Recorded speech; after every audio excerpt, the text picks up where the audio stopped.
नमस्ते, मेरा नाम जैस्मिन कौर, कक्षा 8वीं, रोल नंबर 3। मेरे स्कूल का नाम सरकारी मिडिल स्कूल सैदपुर है। अब मैं आपके सामने कहानी पेश करने जा रही हूँ जिसका नाम है दो हंसों की कहानी। बहुत पुरानी बात है, हिमालय में प्रसिद्ध मानस नाम की झील थी। वहाँ पर कई पशु पक्षियों के साथ ही हंसों का एक झुंड भी रहता था।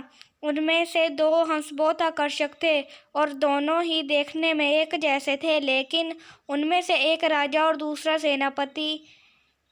राजा का नाम था सुकुमार और सेनापति का नाम सुमुखा था।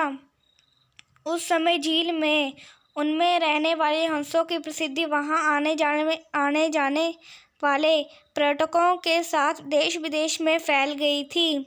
इससे प्रभावित होकर वाराणसी के राजा को वह नज़ारा देखने की इच्छा हुई। राजा ने अपने राज्य में बिल्कुल वैसे ही झील का निर्माण करवाया, जहाँ पर कई प्रकार के सुंदर और आकर्षक फूलों के पौधों के साथ ही स्वादिष्ट फलों के पेड़ लगवा दिए। वाराणसी का यह सरोवर और स्वर्ग जैसा सुंदर था, लेकिन राजा के मन में अभी भी उन दो हंसों को देखने की इच्छा थी जो मानस सरोवर में रहते थे। एक दिन मानस सरोवर के अन्य हंसों ने राजा के सामने वाराणसी के सरोवर जाने की इच्छा प्रकट की, लेकिन हंसों का राजा समझदार था। वह जानता था कि अगर वे वहां गए तो राजा उन्हें पकड़ लेगा। उसने सभी हंसों को वाराणसी जाने से मना किया, लेकिन वो नहीं माने। तब राजा और सेनापति के साथ सभी हंस वाराणसी की ओर उड़ चले। वहां ही हंसों का झुंड उस झील में पहुंचा तो अन्य हंसों को छोड़कर प्रसिद्ध दो हंसों की शोभा देखते ही बनती थी। सोने की तरह चमकती उनकी चोंच, सोने की तरह ही नजर आते उनके पैर और बादलों से भी ज्यादा सफेद उनके पंख हर किसी को अपनी ओर आकर्षित कर रहे थे।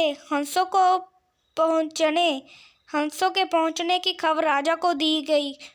उसने हंसों को पकड़ने की नियुक्ति सोची और एक रात जब सब सो गए तो उन हंसों को पकड़ने के लिए जाल बिछाया गया।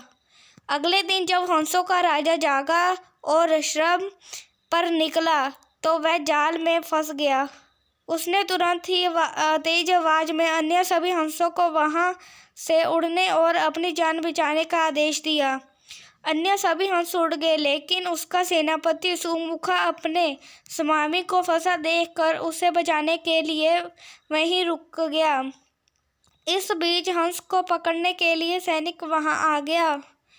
उसने देखा कि हंसों का राजा जाल में फंसा हुआ है और दूसरा हंस राजा को बचाने के लिए वहां खड़ा हुआ है। हंस की स्वामी भक्ति देखकर सैनिक बहुत प्रभावित हुआ और